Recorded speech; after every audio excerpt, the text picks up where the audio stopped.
Hey everybody, Mike LeJeune here, and I am your host, as always, on Game Changers. And we have a great episode today. We're going to be talking about the government shutdown, what everybody wants to talk about, right? And for today's guest, we have Lisa Lowery, who is the founder and CEO of Adapt Construction with us. Lisa is a client of ours. She's been a Game Changers listener for a while. Gosh, we've known you for a couple years now, Lisa. And, I'm going to say this, and hopefully it doesn't embarrass you in any way. I think you're one of our smartest clients.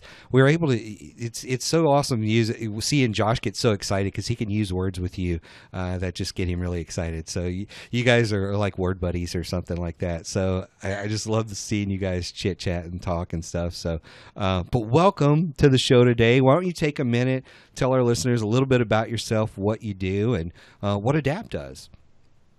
Hey, Michael. Adapt is an award-winning contractor. We won last year PMI's Project of the Year award. We're very proud of that. We have three focus areas: government build-outs, remodels, industrial mechanical construction, and also new construction for design builds. And we really love to focus on troubled projects and project management best practices. Anything we can do to contribute to the team to get a project done better and give the client something that they really need and also protect and build their reputation. Yeah, that's awesome. And you're 8A. What else are you on your status that you have? Oh, goodness. It's a long list, isn't it? I'm not a fan of set-asides, but the clients asked us because they need to check those boxes. So we are 8A, woman-owned, economically disadvantaged, woman-owned, and hub zone. Yeah, you got a little bit of everything. And you're located in Utah, right? Yes, our offices, we're just moving our main offices from Provo, Utah up to Salt Lake City proper. And we also have a branch office in Dewey, Arizona. Nice. I don't think I knew about the branch office. I'll have to get on Josh for not telling me about that. So that's awesome. You're a little bit everywhere, and you do everything in this space here. And really, you don't have to be located in an area to work in that area, but you guys know how to facilitate that stuff. So that's pretty awesome. So, this is an interesting podcast because you had reached out to us about talking about the government shutdown and some of the things that are going on, how it affects contractors and different things like that. So I'm really interested to get your take on this because I think it affects everybody a little bit differently. And I think your mindset on how you're going to let it affect you, if you will, is also a big thing, or how you're going to push through it. And so, I'll just jump right in because I think one of the things we see a lot is if you're watching the news and you're watching the reports, they're always talking about, these furloughed workers, and they're just hammering that all the time. And, from my perspective, having lived through these before, I sometimes, the furloughed worker, I know it's hard right now, but some of them are actually getting like a month or two long vacation with back pay. And so it bothers me that people are like, oh my gosh, this is so cruel and unfair. I'm like, I wish I could have 2 or 3 months off with back pay and all that. I know, again, I'm not trying to make light of it. I know it's a hard situation in the moment. So in the moment, it's really, really difficult, I think. But a lot of times when you come back, things are going to be back to normal and stuff. And so we may talk some of the things about the workers later, but really we wanted to focus on this one of, yes, the news is focused on that, but what do you see as the primary challenge for the actual agencies during these shutdowns? Imagine if you lost your ability to accomplish your job by 10% for the entire year.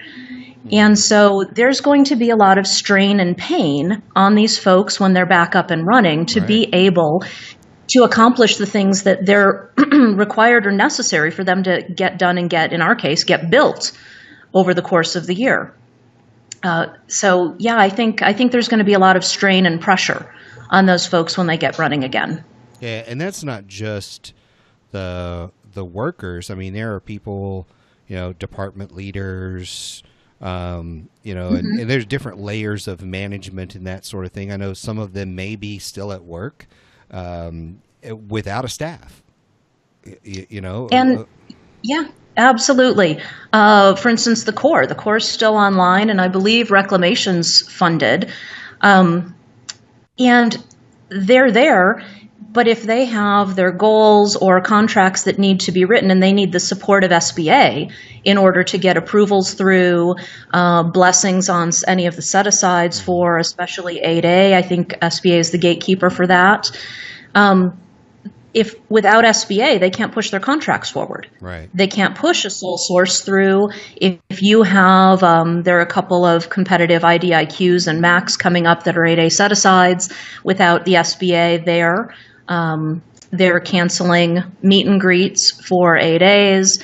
And I don't know how those contracts are going to get written. So even agencies that are operational right now are still going to be impacted and having delays in their ability to move their agenda forward. Yeah, and that means if you're not moving your agenda forward, you're not working your plan, you're just kind of pushing it off for a month or two, and the work's not going to go away. It's just going to get pushed down the road a little bit, which, sort of brings pressure cooker. Yeah, and we all know how efficient the government is at managing things. So it's like, so now you're going to take something that's inefficient and have them do more work down the road, right? We've talked about this with contractors. If you look at or contracting officers, if you look at how many contracting officers there were 10 years ago versus today, it's a crazy number. I don't remember in the thousands how many there were, but I know it's a fraction of what there was, and yet the government budget has done nothing but grow. So now the budget is way bigger, and there's a smaller contracting pool. Even with GSA schedules, we've got a lot of clients on GSA schedules, and I remember at one point when you could get a GSA schedule in 90 days. You may laugh at that now, because now we actually have a couple of clients that we haven't even tried. Exactly. We have a couple of clients that have been working on theirs for 3 years. Oh, goodness. 3 years. And it's not any fault of their own. It's not any fault of anyone other than the way the government operates, and I think what we used to tell people, 4 years ago, we'd say, hey, if you're looking for a GSA schedule, 6 to 9 months. Target 6 to 9 months. Now we say 12 to 18 months to get your GSA schedule, because that's how long. Because you go and submit everything online. You could take a month to get everything in online, and then it could sit for 9 months before you hear from them. And that's just the way they work. And so I can't imagine what all this stockpiling of work is doing to them. But, enough about them for the moment. What does it mean for you as a small business owner during the furlough? What does that mean to you? Like I said, I try not to focus on that part for at least the short vision, because we have no control. It is what it is. Right.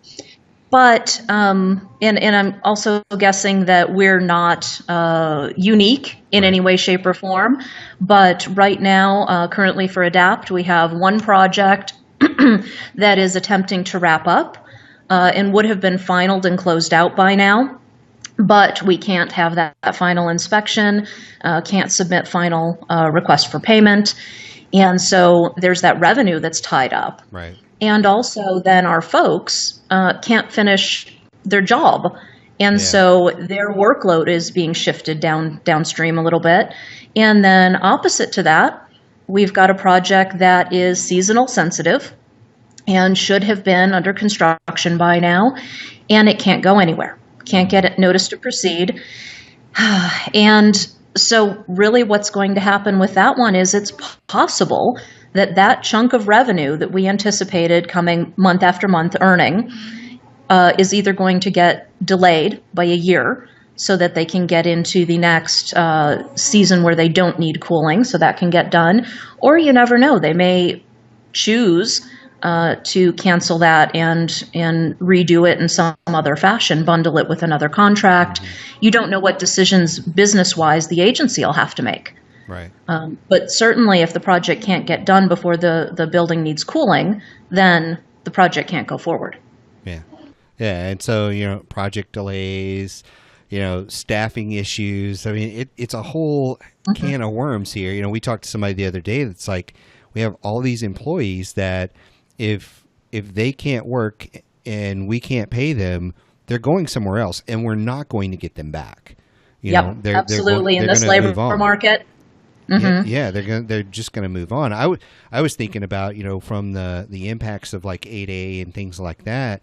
One of the things, because you mentioned the SBA, one of the things that we've seen when you have a really good small business office somewhere is they will be an advocate for you. They will be an advocate. So contracting team is trying to put something out open, and they're like, whoa, wait a minute. We know 3 8A companies that could do this type of work or whatever, and they start to advocate for that. Well, if those people aren't there, they're not advocating for all of these small businesses that could be doing the work, and they're not talking to you. I mean, that's, right out of our playbook on how to actually communicate with government is, yes, call the contracting officer, but call the small business office, because you want to know if they're going to be an advocate for you. And, that's somebody. I called the small business office on behalf of you this morning, and one yesterday, and it's one of those things where instead of getting a hold of somebody, you're waiting around for them to call back.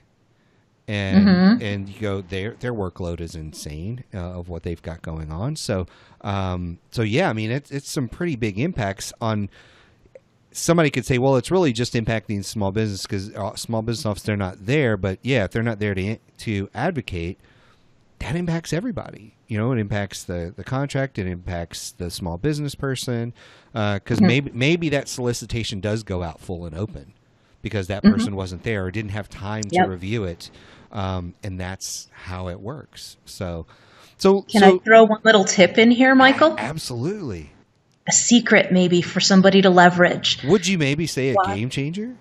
A game changer, yes. It could be a game changer. There you go. During the shutdown, if you need an advocate and you've got a great PTAC office, they're state level, they're operational, so potentially you could bear on them and ask them to also get out there and advocate for you on something specific. Yeah, great suggestion. So don't just because you've lost some resources, find the diamond in the rough. Yeah. Find what can help you move forward. Yeah, so that's a great short-term strategy. You're in the middle of this, that's happening. What about some long-term strategies and also the impacts of your business? So I mean, maybe we start there. What are some long-term impacts? Because the shutdown itself, we're around a month here, somewhere around there at the time of this recording here, and who knows how long it'll go on. Maybe it's over later this week. Maybe it's another month. We don't know. What do you think the long-term impacts are based on this? Well, like I said, right now, about 10% out of the agency's scheduled to be able to procure if they're furloughed or if they have anything they need to wait on for SBA. If this goes on another month, say it goes on 2 more months, I've heard projections into March, that's a quarter of their year, a quarter of their effort to contract. And we all know the new normal of our late released budgets where everything is in a crunch at the 4th fiscal quarter. I think those are going to come together in a bit of a perfect storm, and I think that us smalls can really leverage that because those agencies are still going to need to get projects completed, or at least to NTP, that are using this fiscal year's money. They have to. And so it is likely that they'll be using their fast procurement avenues like 8A sole source, like direct award for women-owned, and I'm not familiar with others, but those are the 2 that we're involved in. And so if they have that tool available to them to skip 90 days of procurement because their calendar is just smashed and condensed, now maybe there are more opportunities for us to get those types of awards, but we need to do that outreach now. We need to put ourselves in front of the agencies that are open and operational, get them familiar with us. As soon as the furloughed agencies are back open, we need to be reaching out to them and say how we can benefit them, how we can help them meet their specific needs for getting these things underway. And counter to that, we've got to be planning now. How are we going to handle the potential for multiple NTPs? How are we going to expand our bandwidth in a tight labor market? And there are a number of ways to go about that, but teaming is also going to be a really powerful player in this. At least that's what we see at Adapt, and that's in our plan. Yeah, I just as you were talking, I'm like, fourth quarter is going to be like no fourth quarter most of these companies have ever seen. It's going to be the ultimate fourth quarter this year with spending. We always talk about the massive amount of cash that is allocated. Because they don't always write checks, right? But they've got to allocate that money, and I can just have to assume that number every day that the shutdown goes, that number is just going to grow exponentially at some incalculable rate, right? It's just going to grow exponentially. And the other factor there is you were talking about how to plan for this. Well, I think they're going to need to utilize simplified acquisitions as well. I can see a spike in simplified acquisitions, which if people aren't familiar with that, the thresholds have been increasing. So there's some opportunity there. But I think if I was a small business, that's a strategy I'd be looking at is how can I introduce something that I want to do at an agency through simplified acquisition by saying, hey, here's an opportunity. You've got this money. You've got to spend it. Here's some ways to break this up into some chunks and make this happen because, the old spend it or lose it is coming. So, yeah, I see simplified acquisitions spiking. I see all these set aside spiking. Maybe they'll actually hit their numbers. Who knows? And just the mad dash towards the finish line this year. That'll be pretty wild. So, and I also think that those either simplified acquisitions or sole source, any kind of way they can get something underway early, I think we likely are going to see leveraging that mechanism much earlier and not push it all into fourth quarter because the agency staff, just can't possibly handle that much more. So they're going to need to get things out of their queue sooner because they're still going to have that normal spike. Right. And now if that's exacerbated, on you go. Yeah. I mean, we may see third and fourth quarter mad dash. Who knows? That could be, which, what does that mean? Is it going to be like the Super Bowl hangover of extreme proportions, at the end of fourth quarter? Who knows? But it could be a pretty wild spending year this year towards the end of that. So I'm kind of looking forward to that. I don't know about you, but that sounds exciting. So we're putting our ducks in a row. Yeah. And that's bringing up really one of the biggest points that you should be doing all the time, regardless of the shutdown. I see so many people saying, well, there's just nothing going on right now. They don't have a budget. We're not really worried about talking to people. We really don't heat up till, towards the end of the summer, as we're getting ready for fourth quarter.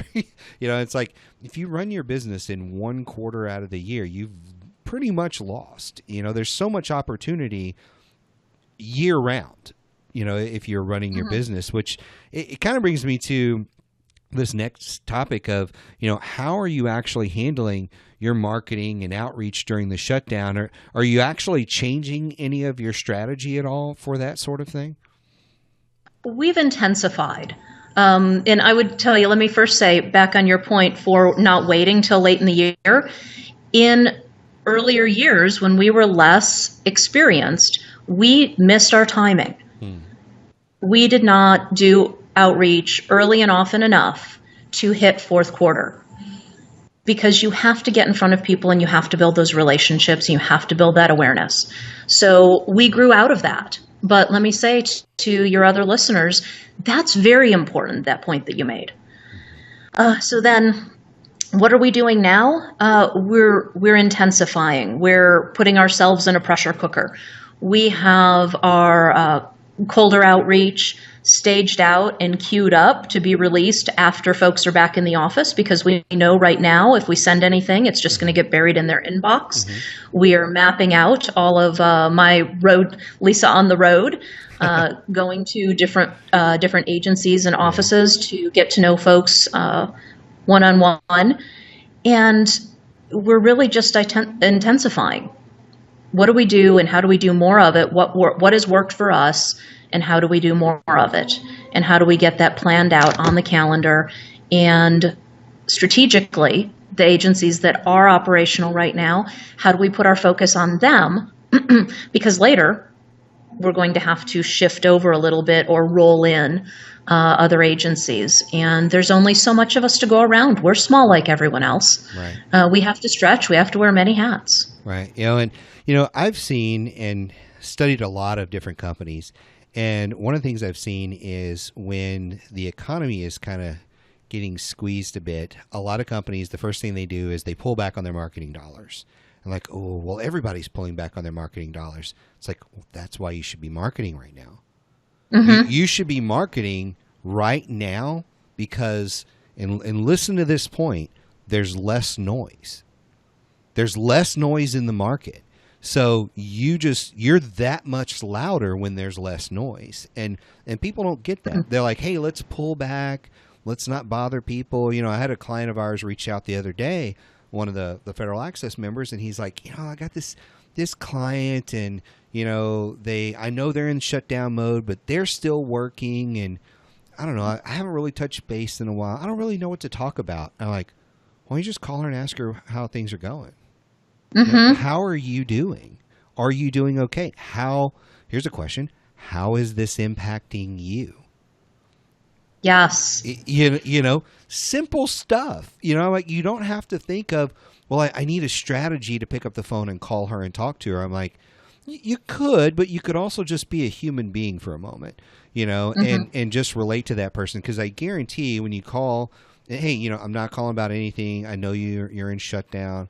How are you doing? We've been working together for a long time. I know this is a big weight on you. Is there anything I can do on our end when we come back to make this easier for you? And just relate as a person, because at the end of the day, they are people, right? They're the contracting hours. They are. They seem like part of the machine or robots sometimes, but they're just people. And they've got families and stress and all these things. And you don't have to have a huge elaborate strategy to connect to somebody who's shut down. You just have to be a person with them. And so, that's a tip there for folks who are like, I don't know what to talk about the person that shut down. Because another thing is some of them, some of you that are listening don't understand this world yet, but, some people everything has to go in a billable column. And so they may not be able to talk about certain things because that goes in a billable column that they can't bill, right? Can't do that. Mm-hmm. But they can just have a conversation. There's no billable column for that. I was a human being for 15 minutes today. There's no column for that. So how are your plans for post shutdown? So do you have stuff in the works? Can you give us a glimpse of what that looks like post shutdown? From a marketing point of view, just all of the things that we're queuing up and lining up right now. Yes. Right? We've queued up emails. We've put together our pipeline for what phone calls need to be made and what people we can call at what point, what trips we're going to make and what order we're going to have to make them in. Frankly, going begging to SBA to get some of our reviews and approvals through. We have things that went into their queue in the middle of December. We have a question that they had to elevate to headquarters back at the beginning of December, and we don't have answers. And strategically, those contracts, they're supposed to hit the street in February. Yeah. Holy moly, it's starting to get scary. Yeah. So, we're building the plan, we're intensifying the plan and working the plan from a workload point of view. We've got to take it day by day. We don't know what contracts that are seasonal are going to have to be delayed and how that's going to impact us and our revenue stream. And really, it's just that outreach. Where can we help them? We have been making those phone calls to some of the folks to figure out national parks. Hey, national parks, are you furloughed or are you not furloughed? And we called one of our past clients, and he said, yes, I'm furloughed. Tink, tink, tink, tink, but I'm at work. Yeah. So that might be a little bit more, I'm working without pay, right. And he's in that position. But we have checked in on those people. We've gotten some intel and insight from folks about what's coming down the pipe and what is going to be of urgency to them. And we're making sure that we're tracking that information so that we can do our job and circle back around when the time is a little more ripe. Yeah. Do you feel this is kind of a gut reaction type of question here. Do you feel that the people you have talked to who are in this furloughed or slowed down mode, do you feel they're being a little more candid with you, a little more open with what's going on as far as, like you were saying, coming down the pipe and things like that? Or do you feel like when you talk to people, it's very tight-lipped and got to get off the phone?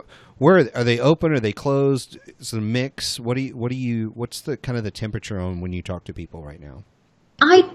I do not think that they're being any more open about opportunities. I think that's very much your typical predictive, a little bit closed-lipped. So I think that they're just keeping that pattern. But we are spending more time talking about personally what are they doing. One client's getting done a lot of home improvement projects and remodeling. Some are working. So we're hearing more on a personal level. And so I think that the pressure of talking shop is less. And so maybe it's opening that door to expand on the personal relationship. Yeah. Okay. And that's part of where I was curious with that is now you're actually digging deep in relationship versus just talking business and getting off the phone. And I think that's pretty valuable. At least my thoughts. It is. Yes, it is. I think it's going to just be really beneficial to us. And especially, we've got a couple new staff that are getting introduced to folks on the agency side that are in that outreach end versus in the performance of billable tasks in the field end. And they're getting different levels of insight than they would in the normal 2 quarters of the year. What do we have? Maybe 2 normal quarters. Then we've got the holidays. Then we've got fourth quarter crunch. But yeah, so they're getting a little bit of different exposure than they would normally get. And from the staff that are either furloughed or working without pay, I think that the repetition, they've experienced this before. And now I'm originally from outside of Chicago and family full of tradesmen. So they planned for winter where they would be laid off. And I am suspecting that this dog and pony show of continuing resolutions and delays and shutdowns is familiar enough to a lot of the long-standing agency workforce that they're starting to plan for this. Doesn't mean the pain goes away, doesn't mean everybody, has that plan. But I think that there is a little more expectation that it's something that could happen in their lives. Yeah, it's a part of normal now. And, we talked about this briefly yesterday, and I won't get into all of it, but, for people that are on the outside that aren't really cued in, I had an office that was just a few streets away from downtown DC where everything happens with the lobbyists and all that good stuff, and had that for years. And people don't realize how much of just a game it is. And it really is such a political game. And people always ask me, "Oh, you work with the government. Who's to blame?" And I'm like, everyone. All of them. They're all to blame. If everyone would do their job, I think that was your quote yesterday. If everyone would do their job, we wouldn't be here, because guess when this started? It wasn't 30 days ago. This has been going on for years and years. It wasn't just this presidency. It's been going on for years and years and years, and there's been other shutdowns, and you talked about continuing resolutions and the threats. Going Google, the threats of not having a budget. I mean, we haven't had budgets, and I don't know if Obama ever had a budget, but they just passed. They passed some money. Isn't that wild? Billions of dollars and no budget. Well, every now and again, we're a, I call us a little bit politically incorrect office. We talk about all the tough topics. My people, when they come on board, they need to know that we're not all going to agree, and it's going to be okay. We can have true diversity of opinion. Right. But sometimes folks get tied up in, oh, well, the Democrats or the Republicans, or, how long should a shutdown go on, and just do this. And I try and draw them back and say, you're buying into the spin. You're buying into all of the media that's manipulating you, or the politicians that are manipulating you. President supposed to have a proposal about laying out a budget in something like February. Congress supposed to have this kind of nailed by April so that it can be implemented for October 1st. Well, if they're whining about needing a continuing resolution in December, how many months is that? May, June, July, August, September, October, November. They're 8 months behind in doing the one primary thing that they're supposed to do for their job. If you and I were 8 months behind in doing our primary task, we'd be fired or we'd be out of business. Right. So it's not about the moment. It's about not holding them accountable and them not holding themselves accountable for what their basic job is and doing it on time. Yeah, absolutely. And we were talking about this yesterday, and I'm like, shouldn't there be a mechanism to fire people midterm? And I liked that idea. Yeah, and I've been racking my brain around this, and it's like, wouldn't it be interesting if, how they do like The Voice and all those TV shows? Coffee in Utah. Yeah, there you go. All those shows where you like hop on and you text in your vote. You can vote as many times as you want. So hop in and vote whether this person or that person's keeping their job today as senator. And at the end of the day, they're either still a senator or they're fired. Or we get them on put them on Survivor, right? The ones that are like, all of these senators are currently in the hot seat right now, so their approval rating is less than 60%. So they're all going on the Survivor Island, and the last 3 remaining ones get to keep their job or something. I don't know how it works, but something along. Wouldn't that be interesting to have Survivor Senator version? I think that would be pretty interesting to see that, because how it's crazy with normal people, the politics. I'd be interested to watch the politics of them trying to create alliances behind each other's back. But that's being caught on camera, so that would be pretty interesting. So now that we have gotten way off topic with things, any final thoughts for folks around the shutdown, how they can prepare for it, or just anything else you have today? Folks, just plan. Don't sit still. I want other businesses to survive and thrive. I want us to survive and thrive. There's enough pie for all of us. So plan. Find out who who's still operational.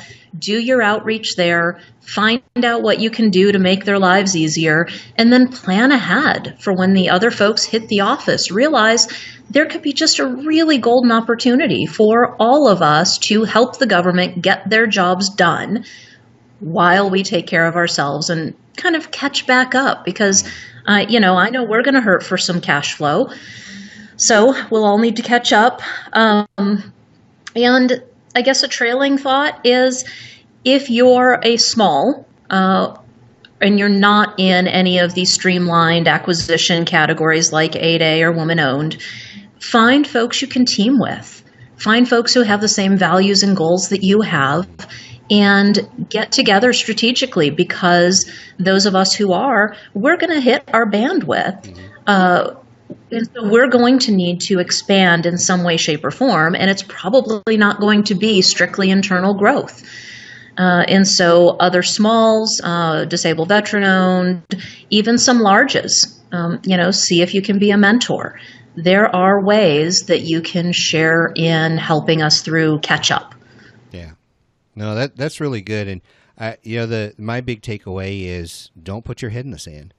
That is the strategy. Don't hide from it. That is, so many companies are just going to bury their head in the sand, and they're just not gonna make the phone calls. Like I said earlier, when it's quieter, you will be louder if you're doing your marketing. So be loud in this quiet time, because there's less noise.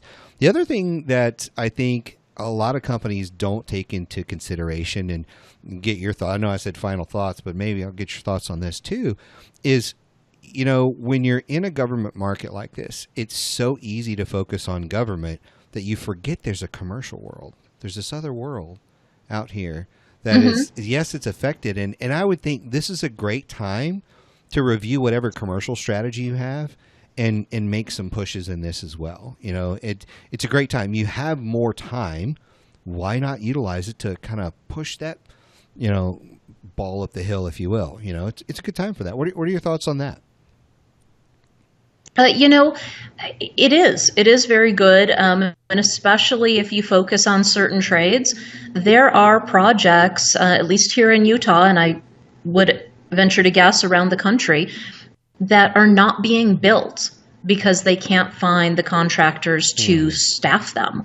So, see if you happen to be in one of the underrepresented trades, and if you've got a shoe-in the market. We do outreach to private work companies to see about them coming on board with us as a sub if they're interested in establishing a government division. Why not talk to a larger private company and see if there's a way you can support them? It is a good idea. Yeah, absolutely. So, well, cool. Well, I'm glad we got to talk about all this stuff and, touch on a little bit of politics today while we were going through the shutdown. And so hopefully by the time people even hear this podcast, maybe the government will be back up. But if they're not, you've got some great strategies. And guess what? It will happen again. It's just a matter of time.